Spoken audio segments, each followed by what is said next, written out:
Hello everyone, welcome back to my channel. Learn now from your learning partner. Today, we're going to learn how to get quick insights from Power BI, so please watch the complete video so that you don't miss out on your learning. In the previous video, we learned how to use Q&A service in Power BI service. If you have not watched that video, then click on the above link. If you're new to Power BI, don't worry. We have created a complete watch list that will guide you step by step, where we explain everything you need to know.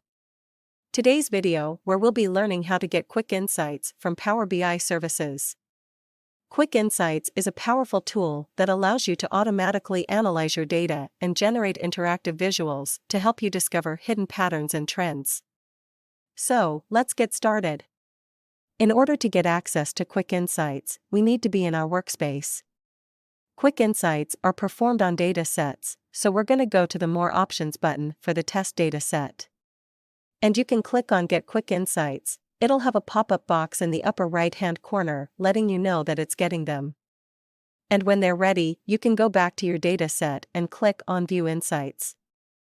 And it tells you these are quick insights for a test report. A subset of your data was analyzed and the following insights were found. There's a Learn More link. There is help every step along the way in Power BI, which is a good thing. So it gives you these insights. Impact has noticeably more total downtime minutes max, and total defect reports, so it gives you visualizations as well as the written insight. And just like Q&A, you may come upon things that you decide, you know what? I really should have that visualization on my dashboard. So the one I'm looking at might be good to put on the dashboard. It has the pen in the upper right-hand corner, and I'm going to go ahead and pin it to my dashboard. You can scroll through these other insights, and if you see anything else that you want to add to your dashboard, go ahead and pen it.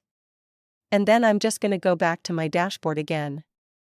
And remember, scroll down and toward the bottom you will see the insights that you just pinned to your dashboard. Quick Insights and Q&A are very helpful features of Power BI, and that's it. That's how you get quick insights from Power BI services. I hope you found this tutorial helpful. If you have any questions or comments, please leave them below. Thanks for watching.